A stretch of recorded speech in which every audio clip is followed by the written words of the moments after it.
Hello bachon, let's read this question, and the question says that the minimum value of the sum of the lengths of diagonals of a cyclic quadrilateral of area A square units is.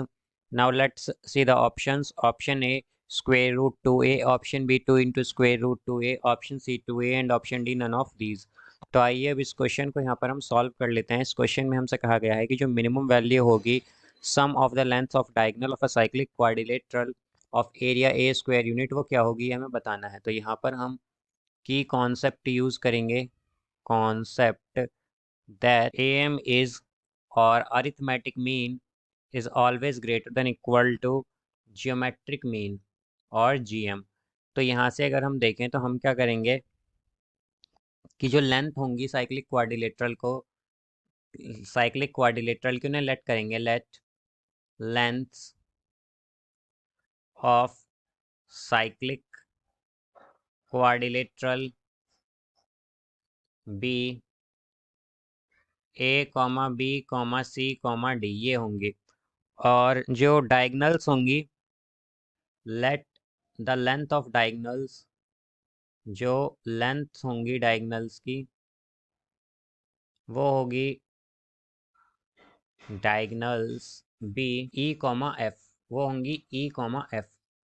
तो यहाँ से अगर हम देखें तो area तो हमें given है कि ए स्क्वायर है हमारे पास, तो यहाँ से हमारे पास जो रिलेशन होगा between the length of side and diagonal वो आएगा, वो होता है हमारे पास E into f is equal to a C plus B d. अब जैसा कि हम जानते हैं कि अरिथमेटिक मीन ऑलवेज क्या होता है, ग्रेटर देन इक्वल टू होता है ज्योमेट्रिक मीन के। तो यहाँ से हमारे पास आ जाएगा E plus f by two is greater than equal to square root of E into F.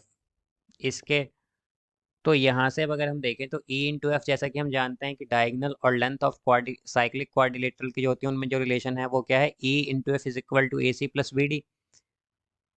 तो यहाँ से ये आएगा E plus f greater than equal to 2 into square root of E into f था, तो E इंटू एफ क्या है हमारे पास, a C plus B d, a C plus B d ये है यहाँ पर। अब एरिया, जैसा कि हम जानते हैं एरिया क्या होता है हमारे पास, एरिया होता है साइक्लिक क्वाड्रिलेटरल के लिए half into A C plus B D sine theta. तो यहाँ से एरिया हमें गिवन क्या है, बट एरिया गिवन है ए स्क्वायर, तो ए स्क्वायर इक्वल होगा 1/2 A C plus B D के।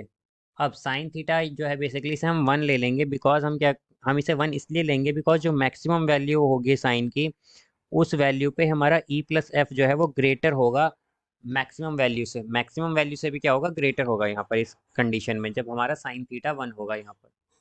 तो साइन थीटा हम इसलिए 1 ले लेंगे। तो यहाँ से हम क्या कह सकते हैं कि हमारे पास ई प्लस एफ जो है वो हो जाएगा e plus f greater than equal to 2 into square root of. अब यहाँ से अगर हम देखें तो ये क्या था, A square is equal to 1/2 A C plus B D. तो ये है हमारे पास। अब A C plus B D हमारे पास क्या हो जाएगा, 2a स्क्वायर। तो यहाँ पर हमने क्या किया है, ये जो वैल्यू थी ए स्क्वायर की उसे इस इक्वेशन में पुट किया है। तो यहाँ से ई प्लस एफ क्या हो जाएगा, e plus f is greater than equal to 2 into square root 2a। ये आ गया यहाँ पर। बेसिकली हमें यही फाइंड करना था, तो हम क्या कह सकते हैं हमारे पास कि इसका आंसर होगा यहाँ पर option b 2 into square root 2a। So I hope you understood it well. Best of luck, thank you.